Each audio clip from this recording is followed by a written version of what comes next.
About our game Saturday, obviously, I thought it was a quality win for this team and what we're trying to build. CSU had played very well at home, had played people tough at home, and I thought our first half defense took them out of what they were trying to do. In talking about our first half defense, we're leading the league in 3-point defensive field goal percentage, 25%, which I have to give my team credit for, which I think is an awesome stat. We have improved that since our preseason or our pre-conference season, and coach has done a great job. We've worked at it, so I'm happy about that. I thought the ball moved. I thought we ran better on Saturday, and made the plays down the stretch to kind of build that lead back up. I thought Luke was instrumental in that. I said earlier, maybe not one of his better total game performances, but there was a 3 or 4 minute stretch in there where he got 2 assists, 4 free throws, and a bucket, and kind of blew that thing back open. So big week for our program. I said this last week, opportunity to get to 500 again, which would be the first time in 3 years this late in the season to get to 500. Quality opponent coming in. And we'll see what we're made of this week. To me, 2 very tough games. Vegas at home with their style, and then at Air Force with their style. It's going to be a demanding week. That's what league play is all about. I'm excited about it, and see how it goes. Yeah, I was going to say different styles. Air Force plays kind of that matchup zone. Vegas is more man-to-man, trapping, pressing into you, and wants to turn you over and run the ball and score at a high clip. They're second leading scoring team in the league at almost 70 a game, and Air Force is more of a drill you in the half court, make it burn some time, and hope you make a mistake and score. So 2 contrasting styles, 2 well-coached teams, 2 teams that I think are playing well. I think Air Force is playing well, and obviously Vegas is one of the better maybe teams in the country right now with the way they're playing. Well, making shots has been a big key in those droughts. Making shots, we didn't turn the ball over in that stretch. We didn't make shots that we had. So as much as you want to control making shots, sometimes you don't. But what stood out in that first 6-7 minutes, Mike, was we gave up middle drives, which we don't like to do. We had, I think, 1 for the whole first half, and we gave up 4 in the first 5 minutes of the second half. We can't give up middle drives. And that was what kind of dictated their jump start and our. But if we make shots and the shots we have go in and they still get middle drives and score, the game stays where it's at. So obviously you have to defend and you got to make shots, and that's what winning teams do. It's plain to see. We've got a very good defensive team, and we've got to improve our offense. We've got to improve our execution.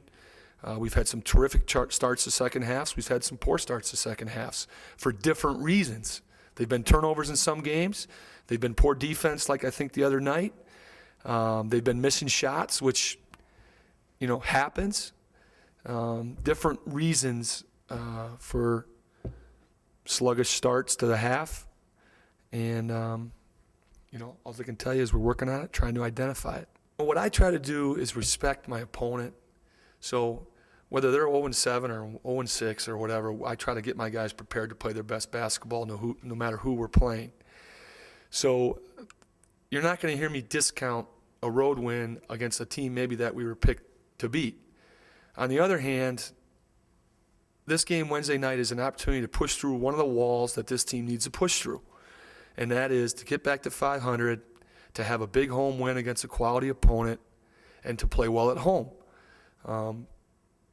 I think we played very well against Utah State at home. I thought we played very well against TCU at home. But, I don't think we've played consistent good basketball at home.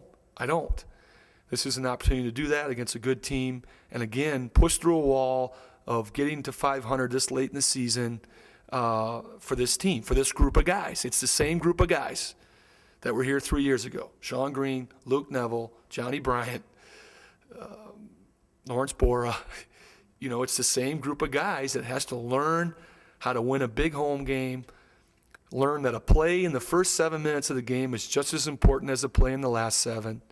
And, you know, nothing's changed in that. What's changed is we've identified it, we try to understand it, and we have to push through that wall. And then, you know, maybe you guys get sick of hearing that, but that's how it works at this level. We got to get our butt back in transition. We have to execute in our half-court offense and not turn it over. And we have to continue to improve our rebounding basketball. You know, their scoring margin, they're leading the league in scoring margin. I mean, they're drilling people, you know. And the reason they build those leads is because of poor half-court execution, turnovers that lead to easy baskets. And you got to give them, obviously, credit for that, their defense credit for that. But that's how they do it. I mean, they beat BYU bad at home. They beat New Mexico bad at home. They win at Air Force, which is, I think, a tough place to play. They're tough, playing well. You know, Carlin's going to start, and, you know, I'm excited that Carlin had a breakout game offensively, the rebounding. But what keeps Carlin off the floor is not his offense. It's his defense.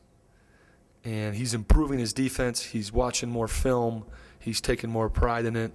And, you know, that's, in this program, you know, your defensive output gets you on the floor, you know, way more than what you do offensively.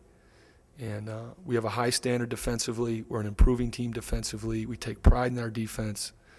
And that's what's got to be. So this team has to learn, you know, how to win when offensively we're not playing well. And, you know, if you look at our losses, I think, you know, you hold a team to 38-6 on your home floor, you expect to win against Wyoming. I really do. And no disrespect to Wyoming. I just expect to win. And we didn't make enough plays offensively to do that. So, you know, Wyoming goes 0 for 15 against BYU from the 3 the next night out. So you guys figure that one out against the zone. Boy, that's a good question. You know, sometimes they face guard Johnny, and he's hard to get the ball to. Sometimes Luke, you know, is wide open. Sometimes he isn't. Sometimes Luke takes himself out of it, to be honest with you. You know, I don't mind a team that we have some balance. We've had 7 different leading scorers now. Is that in 7 of our wins? Is that right? You know, and that's a tough team to prepare for. Would you like to have a 24-point scorer like Walker, who you know is going to give you 24 every night? Of course you would. I don't know if we have that kind of individual talent on this team to do that. We have to play the game together. We have to play to share the ball. We have to take what the defense gives us, because I don't know if we have that caliber of scorer right now. We have good players. I like my players. But you know what I'm saying? So